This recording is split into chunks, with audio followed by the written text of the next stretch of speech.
Hey everybody, welcome back to my anime reaction channel, Gizanime. Today we're going to be watching Sabikui Bisco episode 3. Last episode we left off with Bisco meeting up with Paul, Milo's sister.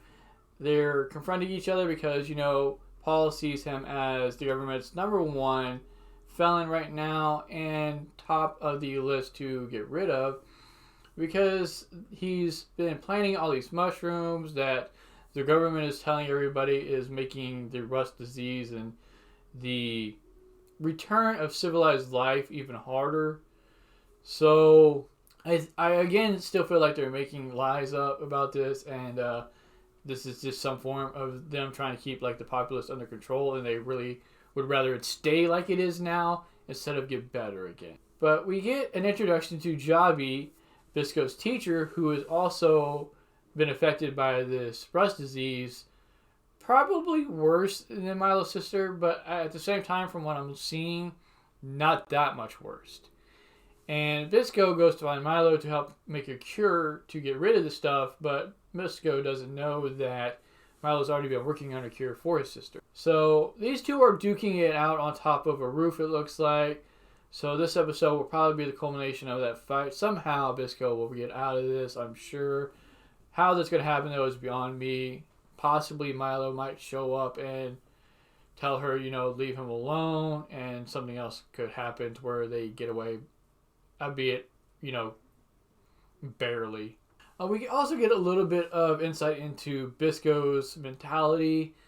He seems like a really gung-ho person, somebody who's just out to really do what he feels is right, regardless of how it's done. And he understands, I feel like, that his teacher is dying, and that his teacher is right when his teacher tells him that, hey, you know, I might not make it out of this. But at the same time, Bisco doesn't want to hear it. He doesn't want to come to that realization. He doesn't want to face facts. He just wants to kind of suppress these feelings and these thoughts and this reality that might be creeping up on him rapidly. And instead of facing them head on, he would just rather bury them. And he even says as much when his teacher brings this stuff up, you know, and he tells his teacher, no, shut up, don't mention this again, stop talking about it. So he knows, but he just doesn't want to think about it at all.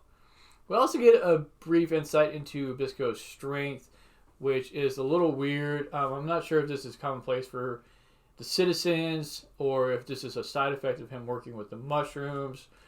Or this is like some absurd natural strength that he has for some reason, or if this comes from the teachings of his teacher. Regardless, this guy picked up a hippo and threw it across the desert. To say he's incredibly strong is an understatement. In fact, he also does another display of strength where I guess he pulls the bow that he has so taut that he's able to fire an arrow through a plane and take it down. But other than his strength, which is a bit of an enigma, and his mindset, last episode was just really a bit of a back and forth again, which I really don't like. I wish that animes would just streamline things so it was less confusing, because we get a bit of him in the city, him out the city, back and forth, before, you know, Jabi gets hurt to after he gets hurt. And it's a little jarring. I don't like it. Another anime that did something similar was called Peach Boy Riverside, and that one was really terrible, the pacing in it, because the way they did the episodes. But with all that said, let's get into this episode, see how Bisco gets out of this fight with Paul, and I will see you there. Alright everybody, here we go.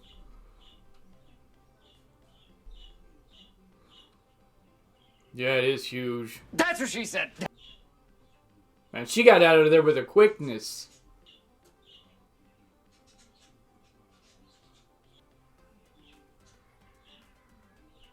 I like how they're generally worried about him. Because it's situations like that, you see, like in the brothels or something like that, you'd think that maybe they would see him as just like another patron.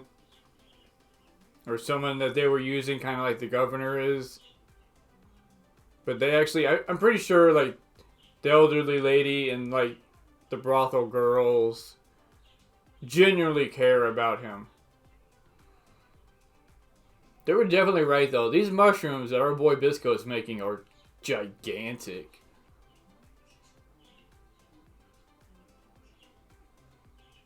Okay, so we're back on the roof again right before they started the fight with Paul. So, I mean, I don't understand the back and forth that they do in these animes. Like, any anime that does this, I don't understand it.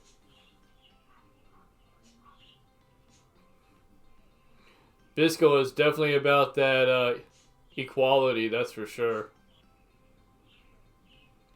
But I'm really curious to see how he got out of this predicament, though. You're not the only one.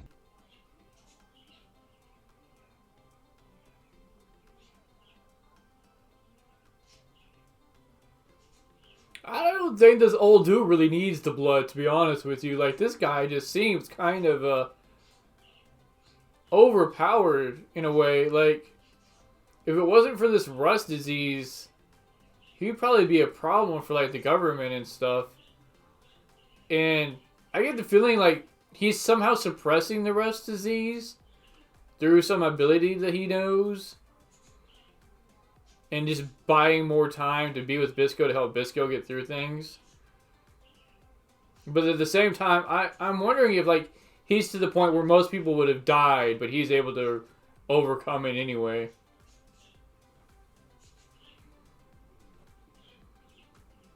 Did I kill your parents or something? Has Bisco done something like that? Has he killed people? I wonder. His attacks do look brutal, but I don't think that he's had the intention so far of actually killing anybody.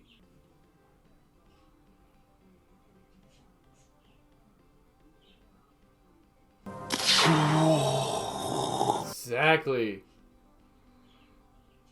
The government's lying to them. The government has to know this. So the mushrooms eat the rust. They don't purify the air like I originally thought. They eat away at it. So it's like a catalyst. Which might be why they grow so big. Is because once they come in contact with all the surrounding rust, they just bloom gigantic mushrooms. Now there still has to be some kind of other catalyst, I think, involved that Bisco knows about. That his Jabi probably told him.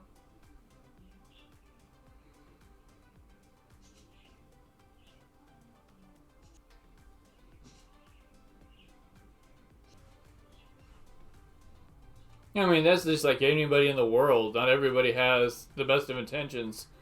Even police officers, doctors, politicians, etc. You got a point there, motherfucker.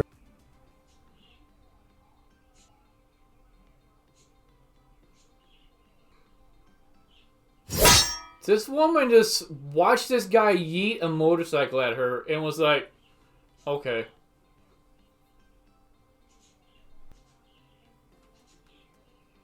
That's one gigantic bowling pin.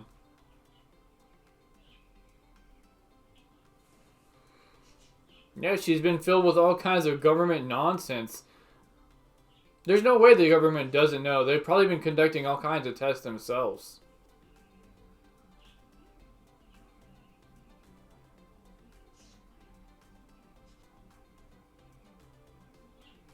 What if throughout these adventures, since Jabi said that he was about to die anyways, what if they end up using this legendary mushroom on Paul?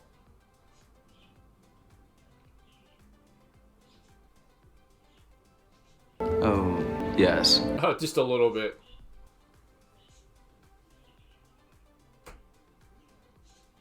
Yeah, that's one way to rile her up.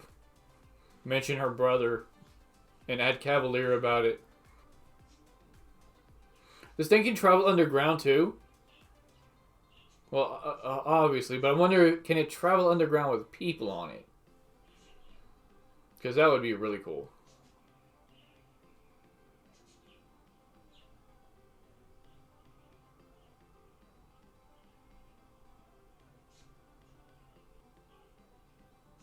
I mean, it is kind of true, though, that they should give him at least the time of day to listen to him. Everybody just trusting the source that they know off rip is kind of ridiculous. Like, you should always try to do research. Like, have they ever seen increased rust in an area with mushrooms around it?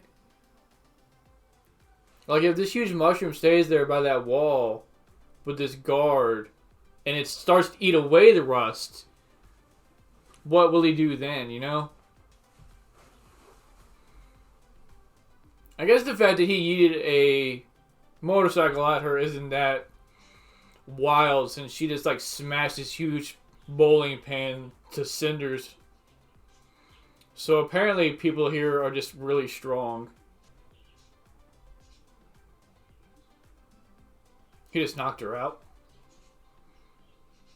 Now, is Bisco going to bring her to Milo, or just leave her on the roof?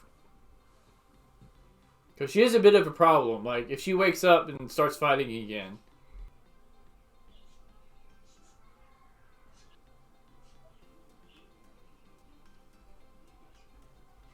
Wow.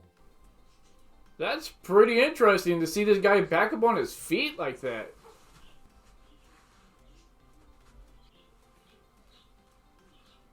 I would say so. The only person I've known that's been through even worse is 50 Cent, who got shot by apparently 9 bullets and lived through that shit, so.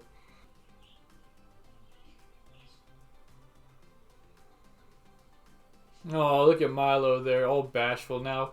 Kind of like Chopper when people praise Chopper.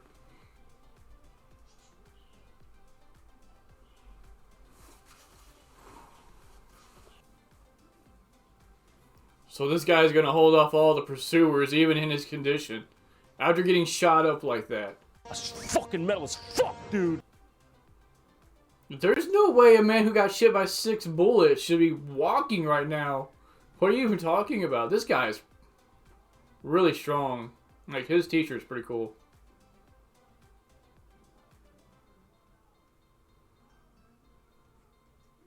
And this is why they end up joining together, because obviously he needs the mushroom too to cure his sister. And Jabi knows that Bisco is going to need a friend after he dies, so he's hoping through these adventures that Milo and Bisco will form a friendship. Hey everybody, if you're enjoying the reaction so far, I'd really appreciate it if you could hit that sub button, leave a comment in the comment section, hit that like, and check out my unboxing video of this Kaido figure along with an Amelia bust. And watch out for my Kenja No Deshi video tomorrow.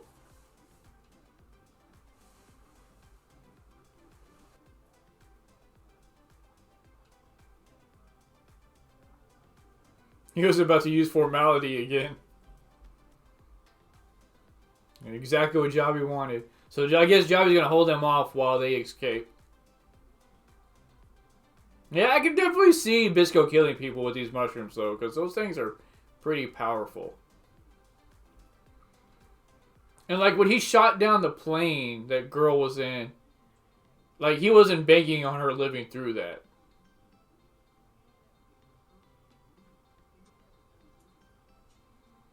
This is definitely not the last time they're going to see her. I mean, the whole point is for him to go find a cure for her. Kind of hard to cure her if he doesn't see her. Is Bisco mad?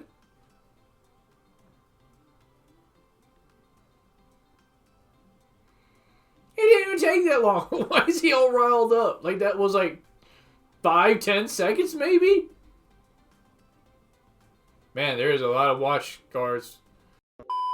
I just wanted to do a little announcement that I am going to be doing a figure giveaway at 500 subscribers for a Super Masters Diorama 2 Trunks and Vegeta figure. It's over 9,000! You enjoy it. As a show of appreciation for the support that everybody's been giving me, all the comments everybody's been leaving, all the love from the anime community that I've been shown. I'm hoping to continue with what I'm doing and just to get better as I go to make the experience more enjoyable for everybody so that I can earn that sub from you. And like I said, at 500 subscribers, I will be doing a giveaway for this figure. It is unopened, as you can see. So if you want to win that, then subscribe and just make sure that you're over 18 years of age and you live within the U.S. Because I don't know if I could afford the shipping outside. Like I said, though, with that said, I appreciate all the support I've been given. Thank you very much. I will see you all next time. We got to get out of the city somehow. Alright, where's Jabi at? Okay. Why y'all looking around? You know he's going to be there? Come on, let's go. Why aren't they shooting at them?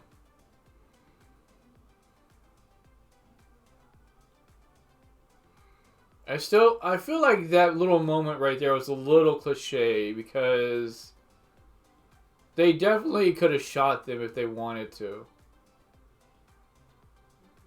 What in the world is this, though?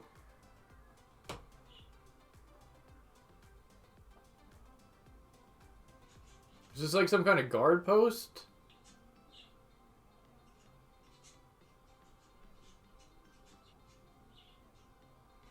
No kidding, he's not a normal crab. Have you seen the size of him?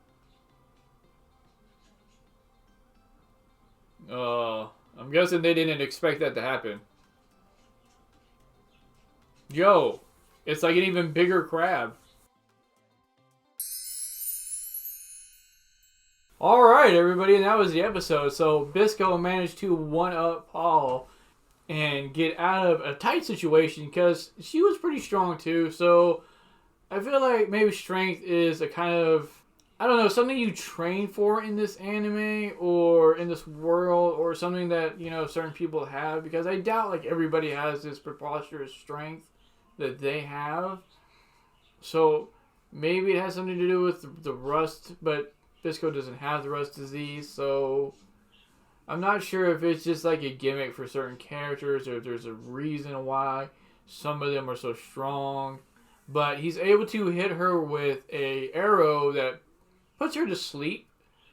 So when Milo says, hey, you beat her, I guess, but at the same time, I feel like they were still evenly matched and it could have gone either way. So we get Jabi waking up from his wounds, and after, you know, Milo treated him and the injection that Bisco gave him. And I've got to say that the guy is pretty stout for his age, especially being riddled with 6 bullets, having this rust disease covering most of his body, and again, his age. You know, like, most people, I feel like, would have died from this rust disease at the point that he's at now, especially after being hit by so many bullets. Like, I'm not sure what this disease really does to the body, but I could assume that it really debilitates or compromises like your immune system and things of that nature. So living through 6 bullets is a real outstanding testament to his resolute nature, I guess to say. Not really sure how to word it. The guy's just really powerful. So we get a moment in the anime where I guess Jabi, you know, is talking to Milo about this legendary mushroom that Bisco is looking for. And Jabi knows that he's at the point right now where he's not going to be able to help Bisco for much longer. And Bisco even says when one of the two in their party dies, these mushroom hunters dies, the other soon follows. So Jabi knows he's about to die and doesn't want to leave Bisco out on his own because he knows Bisco will probably fall. And he leaves Milo, or has Milo basically ask Bisco to help, you know, him in his adventures, leaving Jabi behind so that he can basically rest and maybe prolong his life, because being probably out there like in the desert fighting these battles and things of that nature probably does have a toll on his body, even if he is really stout and resolute. So Bisco concedes to this and says, sure, whatever, you can come with me. And so they form their party, but again, I really feel like it's because Jabi wants him to be with somebody that can help him through the rough times, because he's probably about to face one of the roughest times he's ever faced in his life when Jabi dies, and Jabi knows he's going to die, and he wants Bisco to have somebody there in his corner to lift him up. So it's only going to be a month, Jabi said, so I'm not sure, though, how long it'll be before they meet up again, because it could be even longer before they even find this mushroom or these adventures even end. Or I doubt we'll even get close to that, to be honest with you, within this first season. And then the only other thing I really have that's worth noting is the fact that, you know, Bisco did tell Paul that the mushrooms eat away at the rust. They don't make the rust. So hopefully that's sitting in the back of her head and she maybe sees something to that happening, as well as the guard at the tower. You know, because this huge mushroom is going to take some time to get rid of. And maybe those words might not stick with the guard, but they might stick with the bookkeeper. Because the bookkeeper looks like a semi-intelligent kid. So maybe he'll either try some experiments or kind of keep an eye on what's going on around this mushroom before they take it down, you know. And hopefully that they can take note of the rust kind of dissipating some around this thing to give credence to what Bisco was telling them. But with that said, let me know what you all thought of this episode, and I'll see you all next time.